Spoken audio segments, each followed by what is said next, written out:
Hello YouTube, Sam here from youtube.com/onlivegamer for the new Boston, and in this tutorial we're going to continue working on our FTP downloader.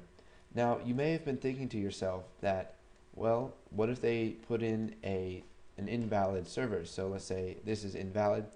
When I click Save Server Settings, you can see that if I click Home Directory, it's going to try and connect to that, and you may think it's going to freeze and crash. But you can see that our FTP client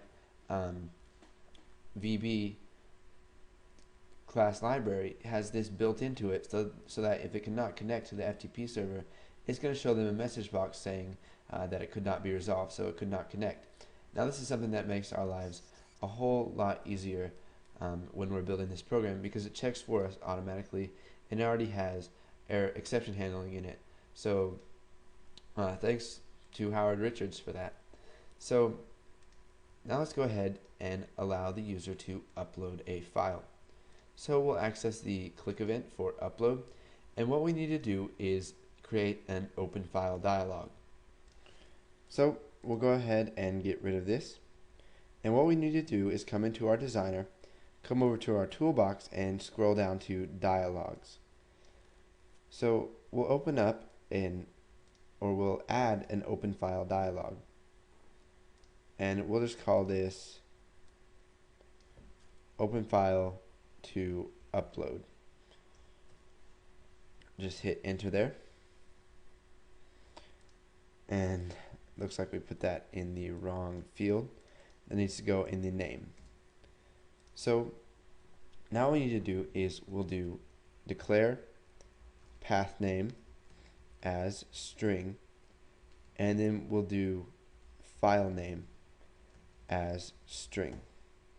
And let's go ahead and type open file to upload dot title, and we'll set that equal to please select a file to upload.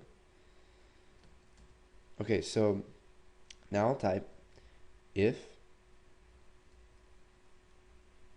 open file to upload dot show dialog is equal to Windows, or let's see, forms, Windows.forms.dialogResult.OK. So if the dialog result is equal to OK, then what do we want to do? Well, we're going to set path name is going to be equal to open file to upload dot file name. So this is going to get the whole directory of the file. So now what we need to do is get the file name. Now this is where it gets a little bit tricky. So file name is going to be equal to string, or we need to get a substring of the path name. So we'll do path name dot substring, and we're going to have to give it a start index. So what we're going to do is type path file, or not path file, path name dot last index of. So it says reports the index position of the last occurrence of a specified character within this instance. So the last occurrence of, I believe it's going to be a backslash.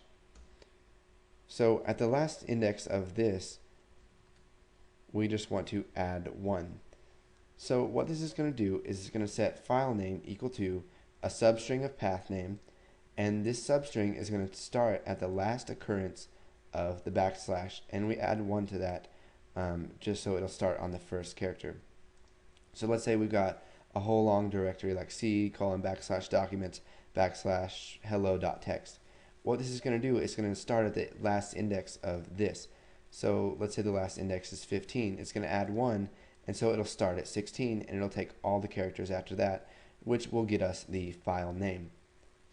So now what we need to do is we need to upload that file. So let's just go ahead and enclose it in a try catch statement in case any errors happen.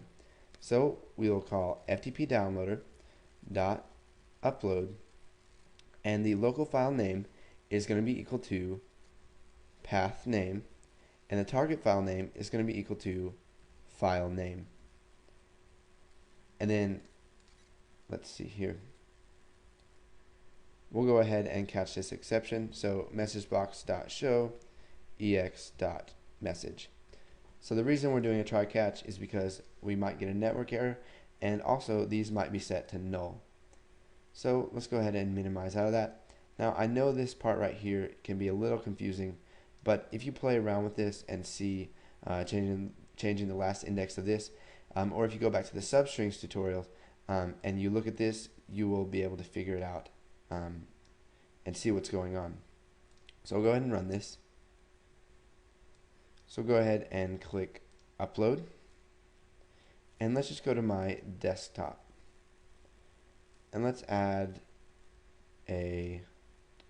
just upload Popeye to the FTP server.